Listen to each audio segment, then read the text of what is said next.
අනුෂ්කා වගේ ආදරණීය බිරින්දෑවරු පෙම්වතියන් ඉන්නවනම් එයා මගේ හැකියාව මුලින්දලම දැනගෙන හිටියනේ. කලාපුරවරය විදිහට හඳුන්වන මොරටුවේ සිට පැමිණි ප්‍රියන්ත කංකාණම්ගේ මහත්මයා අපිත් එක්ක ඉන්න ආයුබෝවන්. අයිබෝවා. කොහොමද ජීවිතේ? ජීවිතේ වරදක් නැහැ. ඉතින් මොහේ හොඳින් ගෙවාගෙන යනවා.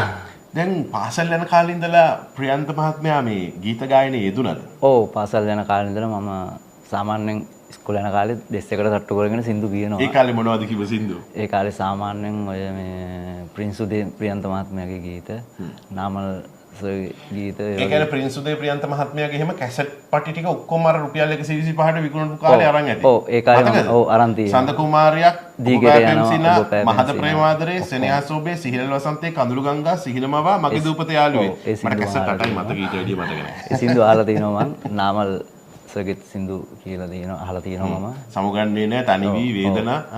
කොහොම කැසට් පට ගණනාවක් තියෙනවා. ඉතින් ඒ කාලේ හරිම ලස්සන කාලයක්. දැන් ඒ කාලේ ඇතිවෙච්ච මේ ආශාවත් එක්ක දැන් ඔබ රැකියාවක් කරන්න පටන් ගත්තට පස්සේ මේකෙන් පොඩ්ඩක් ඈත් වුණාද? ඔව් ඈත් වුණා කියන්නේ මෙහෙමයි. ඉතින් මේ මියුසික් පස්සේ මම යන්න එහෙම මට මේක කම්මුනේ නැහැ ජොබ් එකත් එක්ක.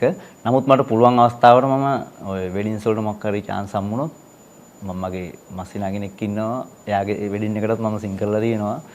මාරවිල පැත්තේ මේ බෑන්ඩ් එකක් එක්ක. ඒ වගේ අවස්ථාවල සන්තූර්ද? මාරවිල සන්තූර් කියලා සංගීත කණ්ඩායමක් තියෙනවා මතක් වෙනවා මාරවිල කිව්වා. දැන් අවුරුදු 10කට විතර උඩදී. හොඳයි. දැන් ජීවිතයේ මේ හීන හැබෑ කරගන්නවා කියන එක අර මම කියන්නේ හුඟක් වෙලාවට අහුවාම අර ජීවන මහමග සටන් වැදී යත නාඳුනා පෙම්මතුන් වෙලා කියලා කියන්නේ. අපේ කැමති දේවල් අපිට මග ඇරලා.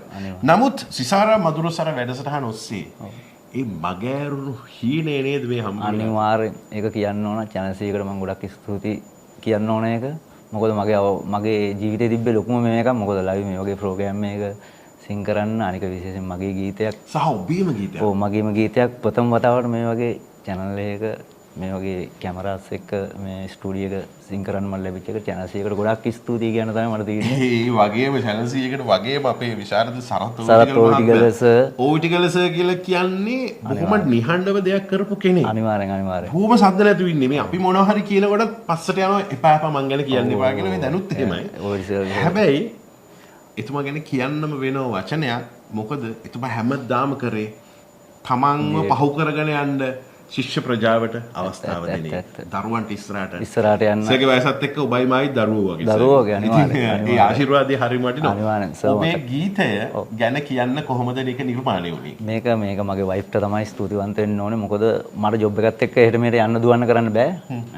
ඒ කොළඹ කැම්පස් එකේ නංගිගෙනෙක් තමයි ලිව්වේ මේ ගීතේ තරුෂි විහංගනා කියලා. එයාව මෙයා හොයාගෙන ගිහිල්ලා කැම්පස් එකට කිව්වා මේක හරි කියන්න මොන අවස්ථාවක්. මෙයා කැම්පස් එක ළඟ එතන සිකියුරිටි එකට කියලා පොඩ්ඩක් මට මේ ආර්ට් ෆැකල්ටි එකේ ඒ කියන්නේ මියුසික් පැත්තේ කෙනෙක් හම්බෙන්න ඕනයි කියලා පොඩ්ඩක් මේ මගේ මහත්තයා සිං කරනවා.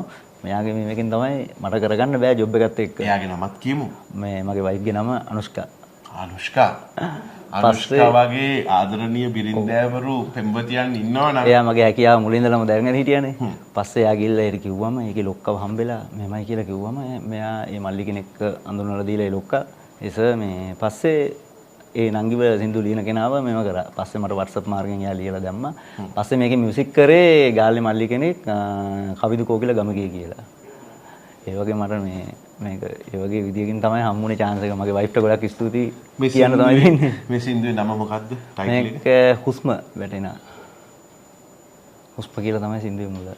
මෙච්චර කල් හුස්ම ගත්තට ප්‍රියන්ත අද channel C මැදිරියේ වැටෙන හැම හුස්මක්ම වෙනසක් දැනෙනවනේ. අනිවාර්යෙන්. මොකද මේ මගේ නම් මට වැස් දෙකට කියන්න බෑ. ඒ තරම් සතුටුයි. මොකද මේක මගේ පළවෙනිම ගීතේ.